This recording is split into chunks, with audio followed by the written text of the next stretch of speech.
Film খবরে অবশেষে মহাকাশের উদ্দেশ্যে রওনা শুভাংশুর। এর আগে 7 বার পিছিয়ে যায় শুভাংশুর মহাকাশ যাত্রা।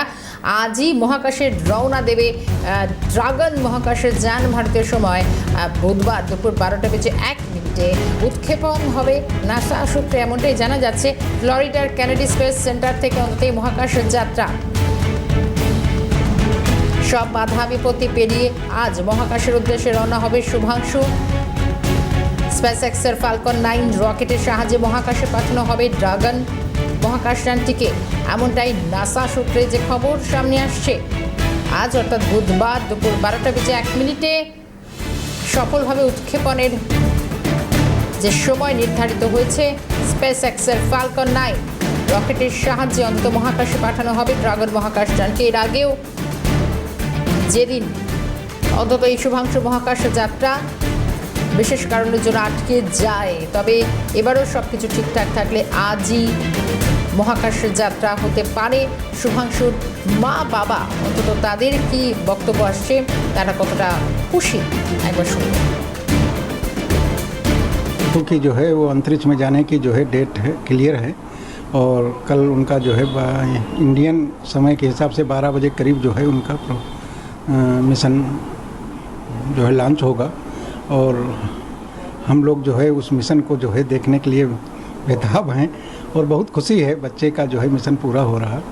हम लोगों को बहुत अच्छा लगता है, और दुआएं हैं, ईश्वर से प्रार्थना भी है कि उसका मिशन अच्छी तरह पूरा हो। इसके लिए हम सभी लोग परिवार के जितने भी सदस्य जितने हैं सब उसको आशीर्वाद देते हैं।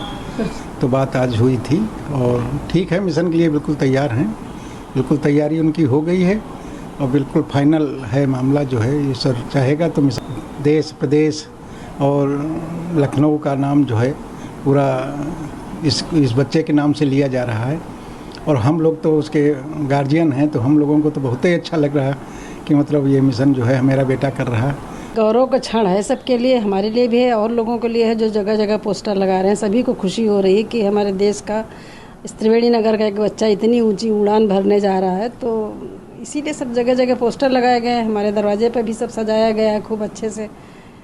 अच्छा लग रहा है सब। जब बेटा बच्चे की भी अपनी जिम्मेदारी है, ड्यूटी है, कुछ जो उसने सोच रखा है उड़ान भरने का, तो वो उड़ान तो भरेगा ही, अपने मिशन पे तो जाएगा ही जाएगा। किसी को कितना भी वो लगे, खराब लगे, बुरा लगे, अच्छा है, बुरा नहीं लग रहा है, ठीक लग रहा है, अच्छा लग रहा है उसके जाने से। उसके बाद बात होगी नहीं। अगर अभी फ़ोन अभी हम लोग इंतज़ार ही कर रहे हैं कि फ़ोन आने का उसका, कि फ़ोन आएगा तो अभी उससे बात करेंगे, बेस्ट विशेष देंगे कि सब जितनी दुआएं, जितना आशीर्वाद हमारे पास है सब तुमको दे रहे हैं इस समय। हम अभी पढ़ा लिखा बड़ा हुआ, उसने अपने हिसाब से अपना रास्ता चूज़ किया कि मुझे किस रास्ते पे जाना चलना है। अब उसके रास्ते का ये अंतिम पड़ाव है कि हाँ, इससे ज़्यादा वो क्या और करेगा।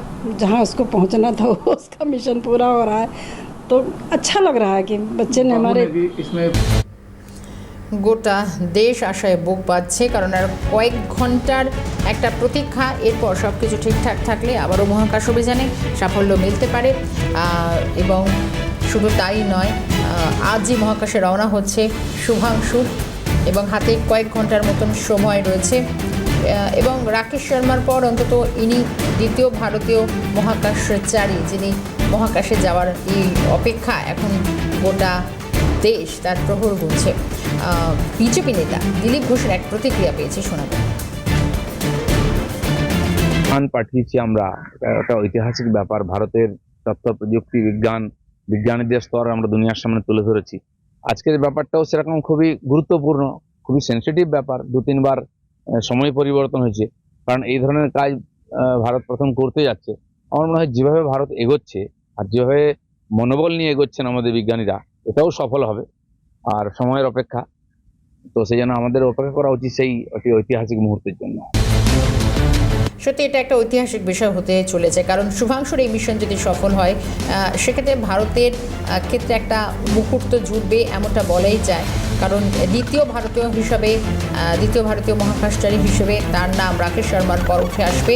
তবে কতদিন মূলত তারা থাকবেন, যেরকমটা জানা যাচ্ছে আন্তর্জাতিক এই মহাকাশ স্টেশনে 14 দিন থাকার কথা রয়েছে শুভাংশুর, এবং এখনও পর্যন্ত সমস্ত পরীক্ষা নিরীক্ষা সেটাও সারা হয়ে গিয়েছে।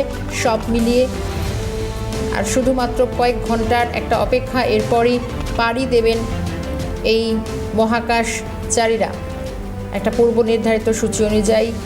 এতদিন অবশ্য এই মহাকাশে যাত্রা হয়ে যাওয়ার কথা ছিল, কিন্তু প্রাথমিকভাবে অভিযানের তারিখও ঠিক করা হয়েছিল 29শে মে, কিন্তু তারপরও নানা বাধা বিপত্তি, নানা কারণে এই মহাকাশে যাত্রা পিছিয়ে যায়। এরপর আবারও আজকের সেই ঐতিহাসিক মুহূর্তের পালা।